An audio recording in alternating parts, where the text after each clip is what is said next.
किसी ने signatures forge करके उनकी सब काट डॉक्यूमेंट सबमिट किए। सिमी की नंबर से सिमी सिमी? ये सही नहीं परफेक्ट है। मेरे अलावा मेरी सही से सिमी फौज कर सकती है। बचपन से आदत थी उसको बहुत ज़्यादा मैं उसके साथ। सिमी क्यों करेगी? वो इतना बड़ा रिस्क क्यों लेगी? इसका जवाब तुम ही दे सकती है। एक मिनट, हिशिता, अगर तुम लेक्चर देने वाली हो तो मैं मूड में नहीं हूँ। प्लीज इस मामले को मैं अपनी तरफ से हैंडल करूँगा। मैं कोई लेक्चर नहीं दे रही हूँ। मैं आपसे कह रही हूँ, आपने एक बार सोचा कि उसने ऐसा किया क्यों? 3 महीने पहले सिमी छुप छुप के मिल रही थी परम से, हमें बिना बताए। तो उसने परम के लिए लिया होगा ये SIM card. So in short ये नंबर सिमी ने परम के लिए लिया। मुझे लगता है अम्मा का एक्सीडेंट परम ने किया है। मुझे कैसे अशोक ने सेम मेरे जैसी गाड़ी आदि को उसके बर्थडे पे गिफ्ट की थी। यानी कि उस कुत्ते ने मेरे बेटे की गाड़ी इस्तेमाल किया एक्सीडेंट करने के लिए। उसे तो मार डालूंगा मैं। मम्मी जी, पूरा मामला आप ही को संभालना होगा, इसीलिए ये बात आपसे शेयर की है। सिमी को कुछ नहीं पता चलना चाहिए। समझ रही हो मेरी बात? हाँ पुत्र, पर क्या ये एक ही तरीका है?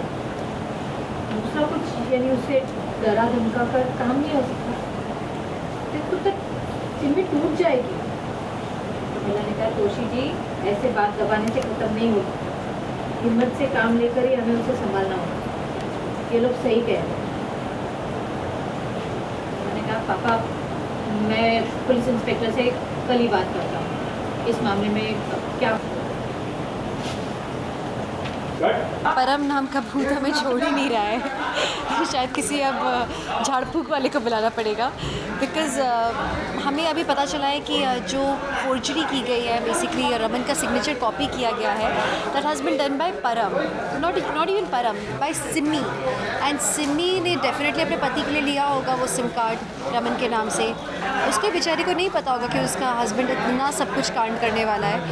अब दिक्कत ये है कि आपकी एक तरफ मेरी सिस्टर इन लॉ है और मैं अपनी सिस्टर इन लॉ को हर्ट नहीं करना चाहूँगी, पर वहीं जो मेरा ब्रदर इन लॉ है, आई डोंट नो, मतलब उस कुछ भी करके उसको तो बिहाइंड द बार्स लाना ही पड़ेगा, पुलिस की हिरासत में देना ही होगा, क्योंकि आज उसने मेरी अम्मा की जान लेने की कोशिश की है।